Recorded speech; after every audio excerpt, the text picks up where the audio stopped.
Good morning and welcome back to another video, and today we are going to be going over 5 best transmog farms that you can do right now. Now just stick around and enjoy the video. Now coming over to number 1 is the Silithus 5-man farm. Now this one is located in, of course, Silithus. Now this is because you can actually gather up quite a lot of transmog items along with Tibu's blazing longsword as a keynote item, and also the glorious leg plates. Now this is because they have a high tendency to drop these types of things, and the more you can kill, the more chance you have of getting them. That being the case, this is why a 5-man group is so good, because this is an open world farm. What we're wanting to do, however, is try jumping over to the old version, so you will want to speak to the bronze dragonflight in order to turn it back to the way it was before the sword was in the ground, and you want to go over to the twilight cultists in the center of the map.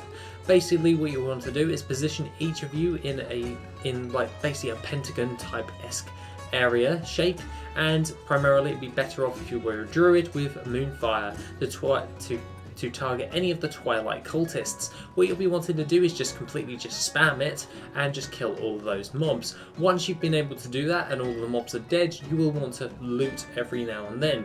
Primarily I do this at once every like 1 minute 50 seconds, giving me like a 10-second lapse for looting, and then just get back to farming. What I tend to do is basically just do a rotation, so everyone just rotates, loots, rotate, loots, rotates, loots, and it works quite well. Aside from all of that, this farm is brilliant for picking up loads of old world vanilla items and having a good chance at getting hold of some of those high ticket items that sell for a lot of gold. Aside from all of that, that is the Silithus 5-man farm at number 1. Coming in at number 2 is an oldie but a goodie, and that is MARAUDON.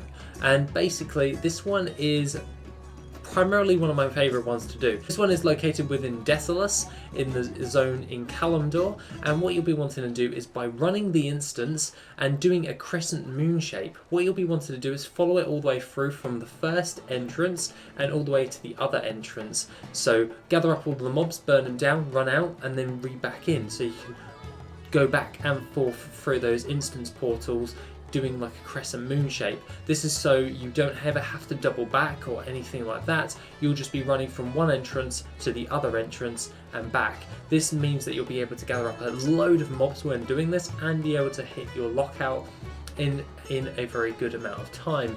This means that you'll be getting more kills for that actual hour's worth of farming, and overall you'll be able to get a decent amount of materials such as old world vanilla items, and also the vanilla herbs which come from a lot of the mobs within this actual dungeon. So you get a wide variety of mats and transmog when doing this, so nice little uptick right there for materials. Now coming in at number 3 is MAUL, and if you have been watching me for quite a while, I think MAUL is one of the best transmog farms going in the game. This is because it's so easy to do. You can usually lock yourself out in about 40 minutes realistically, and basically I find this to be great. All you have to do is run into the instance, jump down into the bottom area, gather up all of the mobs, run it round, back round to the entrance again, burn them all down, loot them, run out, reset, and do the exact same thing all over again. The other thing of note that you will be getting from this is high ticket items as well, along with a lot of padding items. So basically you get the best of both worlds. You get items in which you can pad out your auction house for transmog, and also you have a chance of getting some high ticket items when actually doing this.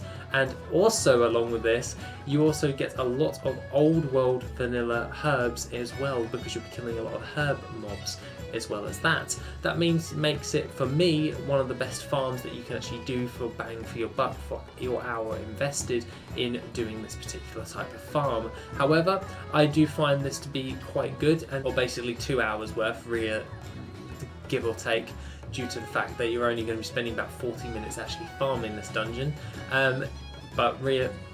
But in all fairness, it's around about 3 hours worth. Is usually enough to pad out your auction house, just enough to get those high ticket items as well. So what I will recommend, however, is by actually doubling down and actually doing those types of actual farms. Now aside from that, one of my favourite farms of all time is MAUL, and I'd highly recommend you guys to check it out.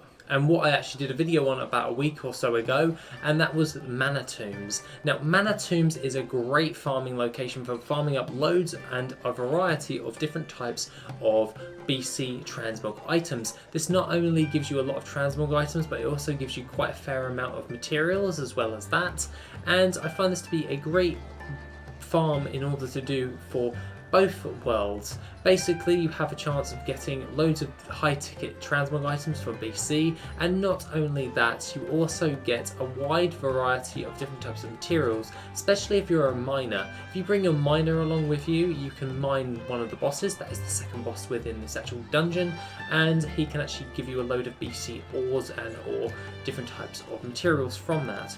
Alongside that, you also have mining nodes within the instance, and if you can use the Dark Moon Firewater, you can basically do very well on the time you have invested, so you can still hit your lockout and not waste your time trying to mine those nodes. You can still mine the nodes and gather up all the mobs and still hit your instance lockout in a fairly good amount of time by clearing everything in the dungeon. Aside from all of that, I find this farm to be very handy and a great way in order to pad out my auction house as well with a lot of BC items, and I would highly recommend. Now, coming in at last on our list is the Steam Vaults. Now, the Steam Vaults is actually within Zanga Marsh, and it's basically the same way as which you would actually go about getting into the actual raid for the Serpent Shrine Caverns. What you'll be wanting to do is flying over to the central bit in the lake and diving underneath. You'll be following that all the way through and going into the Steam Vaults instead of the big ass raid portal that's in front of you as you come up through the water. What you'll be wanting to do is by running into that instance for the Steam Vaults and just gathering up all of the mobs and burning them down. It's pretty self-explanatory. But what you will gain, however, is quite a wide variety of different types of transmog items, along with a load, and I mean a load, of materials from this actual farm. I find this to be a very good way in order to actually pad out my auction house and get a wide variety of materials when actually farming this, and I would highly recommend this one overall because it just works. Basically, throughout most of my time doing transmog farming over a good amount of time since the beginning of WoD, I've noticed that the Steam Vaults for me has always provided me with a great bang for my buck, that the transmog items tend to sell faster than most conventional transmog farms, and I find this to be a great way in order to pad out my auction house as well when I'm actually farming this, as it has quite a high density of mobs within it. What I will say, however, is it'll be great, it's even better if you have a druid in order to actually dream walk in and out of the instance, as then you don't have to run all the way back to the entrance again.